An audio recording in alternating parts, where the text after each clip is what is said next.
There is no grave for John Favara. There is no headstone standing in a quiet, manicured cemetery in Queens where his children can visit to leave flowers on a Sunday afternoon. There is no plot of consecrated land that marks the end of his 51 years on this earth. Technically, according to the dusty, yellowing files of the New York Police Department, John Favara is simply a missing person, a statistic, a cold case file from the sweltering summer of 1980 that was never officially closed. But in the whispered, terrifying history of the American Mafia, in the back rooms of social clubs and the wiretapped conversations of federal informants, everyone knows exactly where John Favara went. He didn't move to a farm in the upstate country to raise horses. He didn't run away with a mistress to start a new life under an assumed name in Florida. According to the most chilling, detailed testimony to ever come out of the inner circle of the Gambino crime family, John Favara ended up in a 55-gallon steel drum. The method of his erasure from this world wasn't a bullet to the back of the head, which would have been considered a mercy in the underworld. It wasn't a quick strangulation in the back of a dark Lincoln town car. When you kill the son of the most dangerous, volatile man in New York City, even if it was a tragic accident, you don't get the dignity of a body. You get dissolved.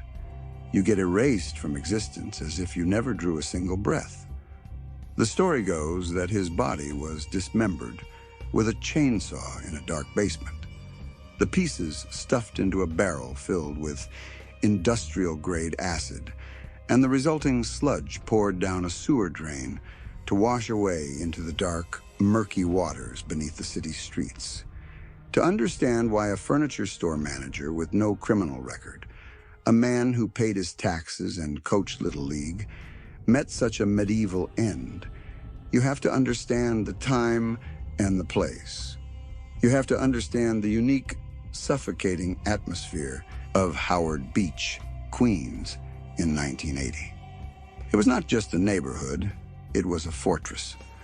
On the surface, it looked like the ultimate American dream, with rows of neat brick houses, manicured lawns that were cut with military precision, and Cadillacs parked in every driveway. It was the kind of place where neighbors knew each other by name, where doors were left unlocked, and where the smell of Sunday gravy and fresh basil drifted from open windows. But Howard Beach was also the stronghold of the Gambino crime family. It was a place where omerta, the code of silence, wasn't just a rule for gangsters, but a survival mechanism for civilians.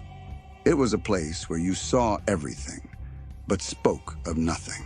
And on 85th Street, everyone, from the mailman to the local priest, knew who lived in the modest brick house at number 160B11. It was the home of John Gotti. At this specific point in time, Gotti was not yet the dapper Don who would later grace the covers of Time magazine and smile for the cameras.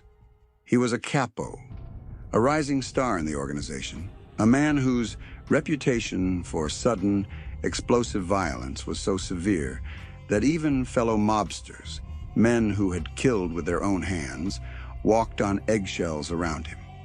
Gotti was known as a man who could charm you one minute and order your execution the next. Living near Gotti came with a set of unwritten, ironclad rules. You didn't park in front of his house. You didn't ask what he did for a living. You didn't look at his wife, Victoria, the wrong way. But for John Favara, who lived just around the corner on 86th Street, life felt deceptively normal. Favara was liked in the neighborhood. He was a hard worker, a family man with 2 adopted children whom he adored, and he had lived there long enough to feel comfortable. He and Gotti were neighbors in the truest sense, shopping at the same delis, their children playing on the same blocks. waving to each other as they pulled out of their driveways. In any other suburb in America, they might have been friends. But there is an invisible, high-voltage line in the underworld between the wolves and the sheep, and you are safe only as long as you never, ever cross that line.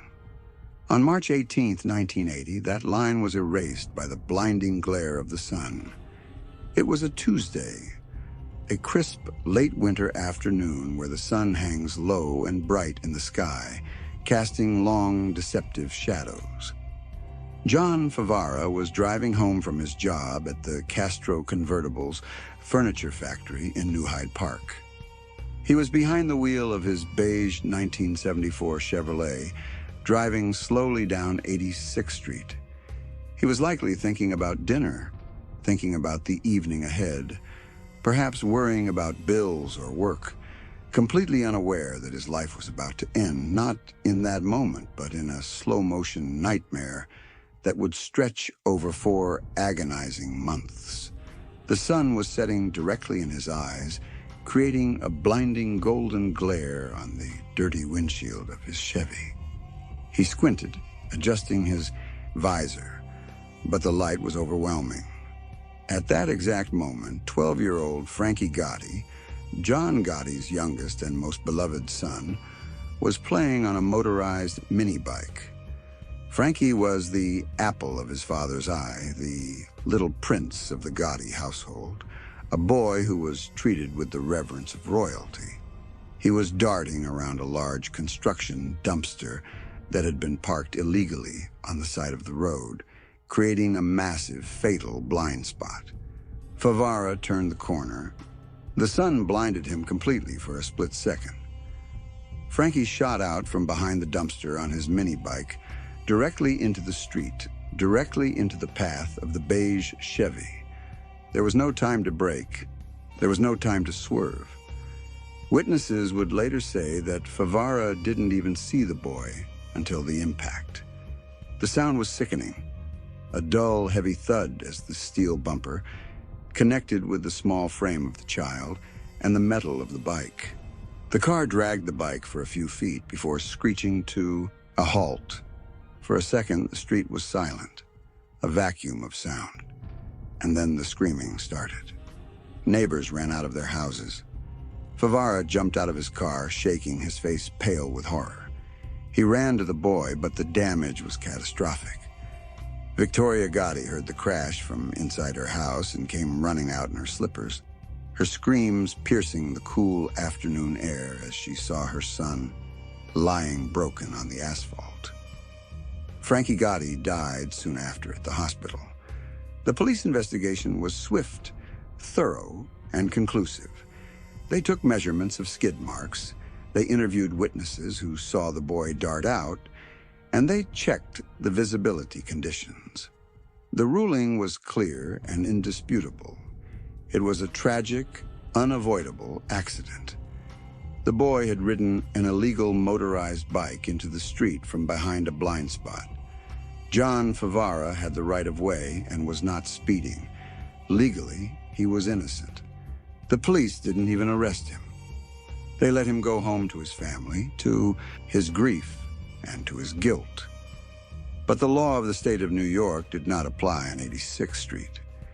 When the news reached John Gotti at the Bergen Hunt and Fish Club, his grief didn't manifest as tears alone. It calcified into a black, cold rage. To a man like Gotti, there are no accidents. There are only insults. There is only disrespect. In his twisted worldview, taking the life of his son was the ultimate act of war, a debt that could only be paid in blood. In the days following the funeral, the psychological torture of John Favara began. It was a slow, deliberate campaign of terror designed to break him before they killed him. It started with the phone calls. The phone in the Favara house would ring in the middle of the night, piercing the silence. When John or his wife picked up, there was only heavy breathing, or sometimes the cold, dead voice of a man saying, "Murderer." before the line went dead. Favara tried to do the right thing. He was a decent man, a man of conscience, and he was devastated by the death of the boy. Against the advice of everyone who knew the Gotti family, against the pleading of his friends who told him to run, Favara decided to go to the funeral to pay his respects and offer his condolences. It was a mistake of biblical proportions. When he arrived at the wake, the air in the room didn't just shift, it froze. The Gotti loyalists, men with dead eyes and bulging jackets, looked at him like a ghost. Witnesses say that when Victoria Gotti saw him, she erupted. She didn't see a grieving neighbor. She saw the monster who killed her baby. She attacked him, screaming, clawing at his face, and had to be pulled away by family members. Favara left the funeral shaken, bleeding. But he still didn't understand the depth of the danger he was in. He believed that in time, they would see it was an accident. He believed that logic and humanity would prevail. He was wrong. The harassment escalated from phone calls to physical threats. One morning, Favara walked out to his driveway to find the word murderer spray-painted in bright red letters across his car. It was a brand, a mark of Cain, a signal to the entire neighborhood that he was a marked man. On May 28th, 2 months after the accident, the threat became physical. Victoria Gotti, consumed by a mother's grief and a mob wife's impunity, found Favara outside his house. She swung a metal baseball bat at him, striking him in the head. Favara, ever the gentleman, refused to press charges. He refused to fight back against a grieving mother. He simply took the blow, dizzy and bleeding, and retreated into his house. It was at this moment that reality finally began to sink in. He told his friends that he was planning to move. He put the house on the market. He knew he couldn't stay in Howard Beach anymore. He told his wife they would go to Long Island, somewhere quiet, somewhere safe. They were closing on the house. They were packing boxes. They were just days away from leaving. But in the underworld, timing is everything, and John Favara had run out of time. The Gambino family operates on its own timeline. John Gotti had just returned from Florida, and his presence in the neighborhood signaled that the mourning period was over and the reckoning was beginning. July 28, 1980. It was Favara's last day of work at the furniture factory. 3 days before he was scheduled to move his family out of Howard Beach forever. He was so close to survival. He finished his shift at the plant in New Hyde Park and walked out into the humid, sticky summer afternoon. He was walking toward his car parked at a diner nearby.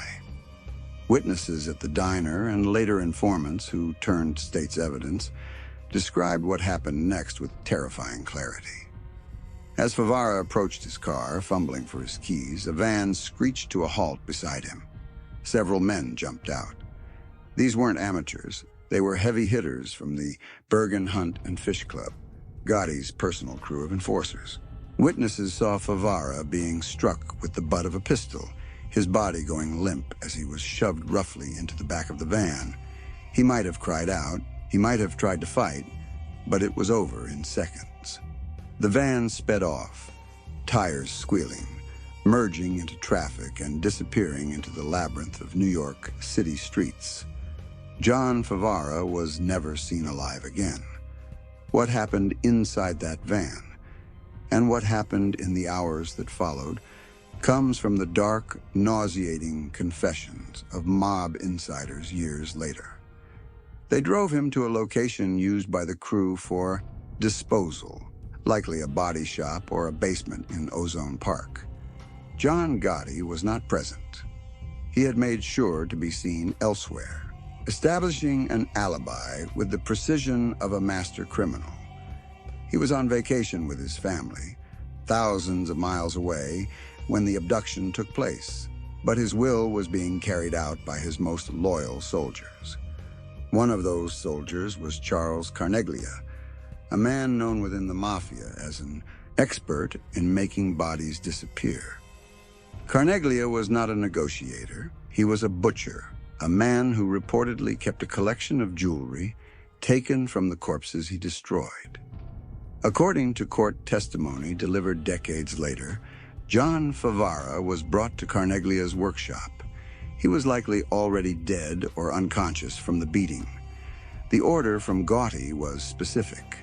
No body could ever be found. A body prompts a murder investigation. A missing person is just a question mark. Carneglia allegedly used a chainsaw to dismember the body of the furniture store manager. The brutality of the act stands in stark contrast to the nature of the crime Favara had committed, a traffic accident. But this was about sending a message to the universe.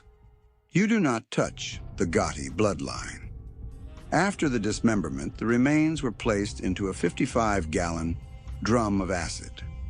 Carneglia would later boast to other mobsters about the process, claiming that the acid dissolved everything, the flesh, the organs, even the teeth. Nothing remained but a liquid slurry. The family of John Favara waited.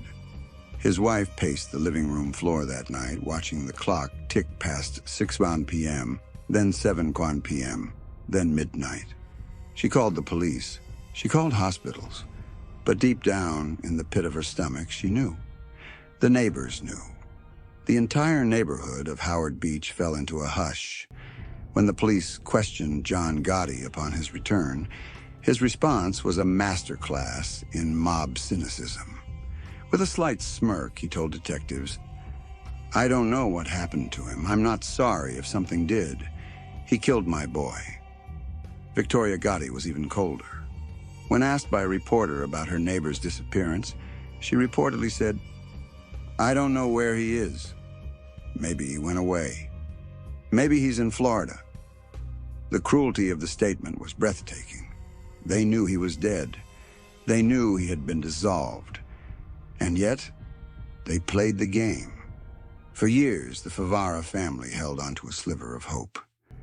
Maybe he had been warned to run. Maybe he was in hiding. But as the years turned into decades, the silence became the answer. In 2009, nearly 30 years later, court documents officially identified Charles Carneglia as the man who disposed of the body. Prosecutors argued that the acid barrel method was Carneglia's signature, but even then there was nothing to recover. No DNA, no bone fragments. John Favara had been turned into a ghost story. The murder of John Favara marked a turning point for John Gotti. It was the moment the underworld realized that this man was not bound by the traditional rules of engagement. In the Mafia, you usually only killed for business, for money, for territory, for snitching. Killing a civilian over an accident was considered reckless, dangerous, and bad for business. It brought heat. It brought police scrutiny. But Gotti didn't care. He operated on pure ego and pure vengeance. This act of brutality cemented his reputation as the Teflon Don, not just because charges didn't stick, but because consequences didn't seem to apply to him. He could erase a neighbor in broad daylight and still walk the streets of Howard Beach like a king. But history has a way of balancing the scales. John Gotti would eventually fall, brought down by his own underboss, Sammy the Bull Gravano, who broke the code of silence Gotti cherished so much. Gotti died in a prison hospital, choking on his own blood from the throat cancer, alone and powerless. Charles Carneglia was sentenced to life in prison. The empire crumbled. But for the Favara family, there is no closure. There is no final chapter. They can never visit a grave to say goodbye to the father who made a simple mistake on a sunny afternoon. The story of John Favara serves as a grim reminder of the reality behind the romanticized movies and the flashy suits of the Mafia. Behind the honor and the loyalty, there was a terrifying capacity for cruelty against the innocent. It reminds us that in 1980, a man could do everything right. Stay at the scene, tell the truth, apologize, try to move away, and still lose everything because he crossed the path of a man who believed he was a god. The sun glared, a boy rode a bike, and a father was dissolved in acid. That is the legacy of Howard Beach. That is the true story of the neighbor who vanished. And on quiet nights in Queens, if you listen closely to the wind, you can almost hear the warning whispered through the brick houses. Stay on your side of the line. Because on the other side, there is no mercy, there is no law, and there are no graves. Only silence